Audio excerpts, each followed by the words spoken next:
ભાઈઓ ભાઈઓમાં હેત હોય ને તો એનો એક ફાયદો એ બી થાય કે એના મા બાપ બહુ રાજી થાય. હા, કે અમારા ભાઈઓ, અમારા છોકરાઓમાં હંપ બહુ છે.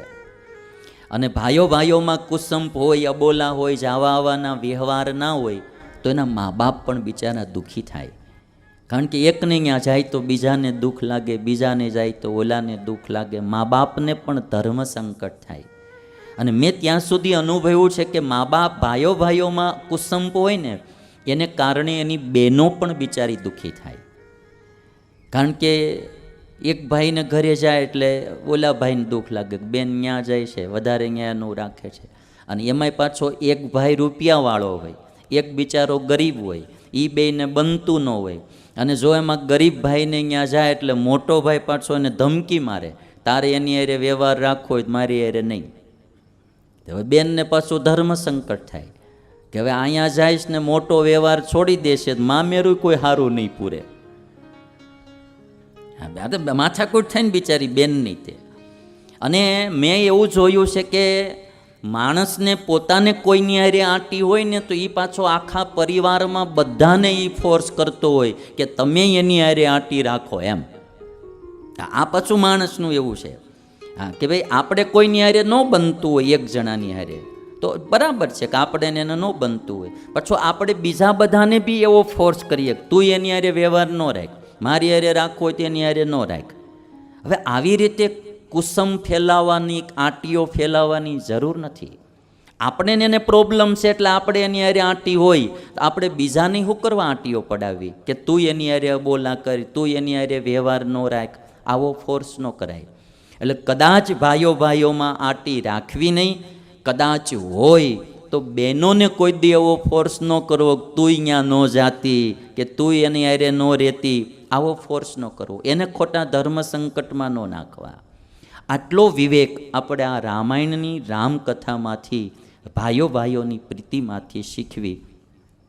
અને બાકી તો મને એમ થાય કે આ દુનિયામાં હું તમે બધાય મહેમાન થઈને આવ્યા છે. અહીંયા કોઈ આપણે પરમેનન્ટ નથી ભાઈ. એક દિવસ આ દુનિયામાં આપણે આવ્યા હતા ને એક દિવસ આપણે બધાય આ દુનિયા છોડીને વયા જશું. એ જન્મની આગાહી તો 9 મહિના પહેલાં થાય, મરણની આગાહી 9 મિનિટ પહેલાં પણ થઈ શકતી નથી ભાઈ. જન્મની આગાહી 9 મહિના પહેલાં થાય કે ભાઈ બાળક જન્મશે, પણ મરણની આગાહી કોઈ 9 મહિના 9 મિનિટ પહેલાંય ન કરી શકે. ક્યારે હાર્ટ એટેક આવે કાંઈ નક્કી નહીં ભાઈ. તો એક દિવસ જાવું જ છે, મહેમાન તરીકે અહીંયા આવ્યા છે તો બગાડવું શું કરવા કોઈની હારે? કોઈની હારે સંબંધ બગાડવો શું કરવા? રહેવા એટલું પ્રેમથી રહેવું, આનંદથી રહેવું, થોડું ઘણું જાતુંય કરવું પડે. સારા સંબંધ રાખવા હોય તો જાતુંય કરવું પડે, થોડું ભૂલતાય શીખવું પડે, થોડું ભાઈ આમ સહનય કરવું પડે. કારણ કે અમુક સ્વભાવના માણસો હોય તો એના સ્વભાવ આપણે સહન બી કરવા પડે, જાતું બી કરવું પડે, થોડું દિલ મોટું રાખવું પડે તો આપણા ભાઈઓ ભાઈઓમાં હંપ રહે. અને આમ તો હું કહું ને કે કદાચ એ થોડી ઘણી ક્યારેક પડી હોય ને તો પછી અમુક ઉંમરે તો છોડી જ દેવું. હા, કે ભાઈ હવે જાવું છે તો કમસે કમ આટલું તો સારું કામ કરતો જાઓ કે પરિવારમાં હંપ કરાવતો જાઓ. અને આ કથા તમને જે લાગે તે, પણ આ કથાઓથી નોખા થયેલા ભાઈઓ પણ પાછા ભેગા થયેલા છે ભાઈ. નોખા થઈ ગયેલા ભાઈઓ પાછા ભેગા થયા. અમારી સુરતની એક કથામાં એક જુવાનીઓ કથા સાંભળવા આવતો, નવો નવો સત્સંગમાં જોડાયેલો.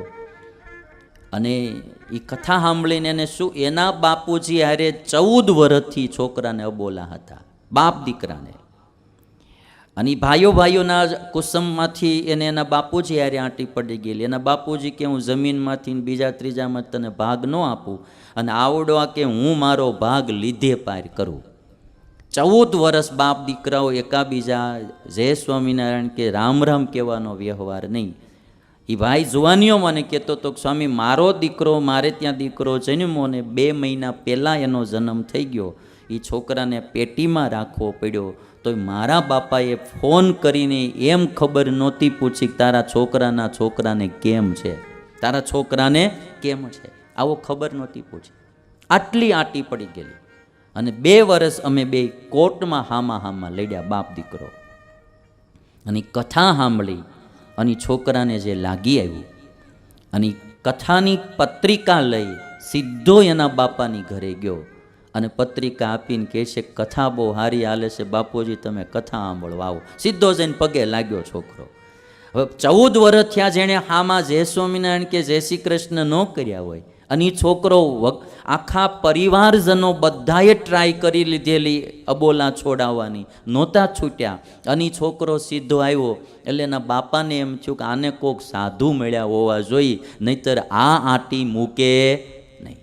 અને પત્રિકા દીધી અને એની બાપની આંખમાં આહુડા આવ્યા અને એ સાચે આવ્યા. છોકરો પોતાની ગાડીમાં બેહાડી કથામાં લાવ્યો અને પછી મારી પાસે આવ્યા બે બાપ દીકરો. એના બાપા કે સ્વામી, આ કોઈ શક્ય જ નહોતું અમારા બેયને બોલવાનું થાય, પણ આ છોકરાએ મારે કથા સાંભળીને સત્સંગમાં આવ્યો અને એણે આ 14 વર્ષ જૂની આંટી મૂકી દીધી. એટલે આ સત્સંગ, બાકી તો મેં ઘણી વાર કહ્યું મારે કોઈ કથા કરવાનું પ્રયોજન નથી. હું એક જ ધ્યેયથી કથા કરું કે મારી વાણીથી કોઈ 5 પરિવાર સુખી થાય તો મારો જન્મ સાર્થક મને લાગે કે આ મનુષ્ય જન્મ મળ્યો, આપણાથી કોઈ કંઈક સારું સત્કર્મ થયું. કોઈનું એકનું વ્યસન છૂટે અને છોકરો નિર્વ્યસની બને તો કમસે કમ કોઈ નારી વિધવા થતી અટકે, કોઈનો છોકરો નાની વયમાં મરતો અટકે. આ હું બહુ મોટી સમાજ સેવા સમજું છું. કોઈ ભાઈઓ ભાઈઓમાં આંટી છૂટી જાય, કોઈ પતિ પત્નીના ઝઘડા બંધ થઈ જાય, કોઈ સાસુ વહુના ઝઘડા બંધ થઈ જાય, હંપ થઈ જાય તો પરિવાર સુખ શાંતિથી ભગવાન ભજે. અને એટલા માટે આ બધી રામાયણ તો એ સ્પેશિયલી જીવતા જ શીખવાડે છે કઈ રીતે જીવવું. રામ અને લક્ષ્મણ, એક બે ક્લિપ તમને હું ભાઈઓની બતાવું. આ છે ને, આ માળું પહેલેથી ભાગ પાડવાનો તો માથાકૂટ પહેલેથી હાલી આવે છે. હવે આવડા એક ગ્લાસમાં દૂધ પીવા હાટું અટણથી આમ કરતા હોય, આ જમીનના ભાગ પાડતી વખતે શું કરી તમે વિચાર કરો. એટલે આ બહુ નાનપણથી આ ચીજ અમુક આવતી હોય છે. અને અમુક ભાઈઓ બહુ વિચિત્ર હોય. એ બી એક ક્લિપ, આ જોડિયા છે, જોડિયા. અને આમ આપણે આમ જોઈએ ને કે આ જીવના સ્વભાવ જે કૃષ્ણ ભગવાન કીધું, અનેક જન્મ સંસિદ્ધ હસ્તતો યાતિ પરામ ગતિમ.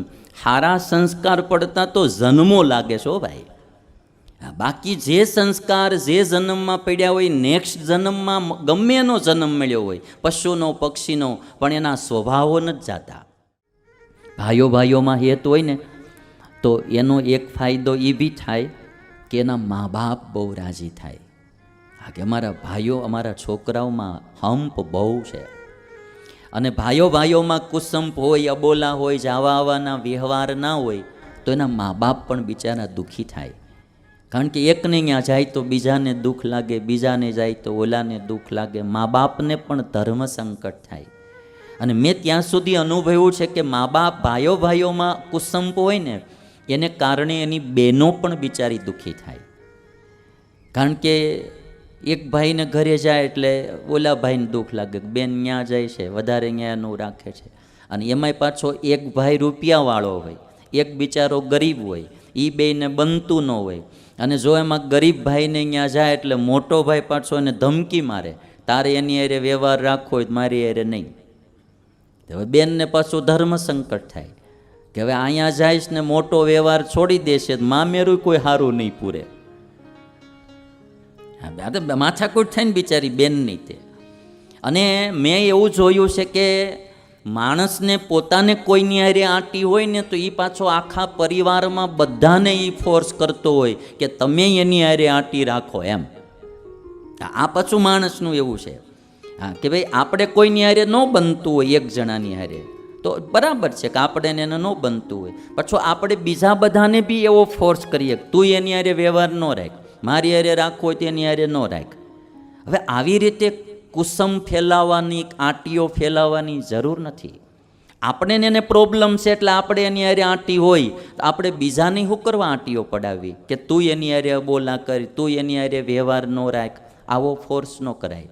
એટલે કદાચ ભાઈઓમાં આંટી રાખવી નહીં, કદાચ હોય તો બહેનોને કોઈ દી એવો ફોર્સ ન કરવો તું અહીંયા ન જાતી કે તું એની હારે ન રહેતી, આવો ફોર્સ ન કરવો. એને ખોટા ધર્મ સંકટમાં ન નાખવા. આટલો વિવેક આપણે આ રામાયણની રામકથામાંથી ભાઈઓની પ્રીતિમાંથી શીખવી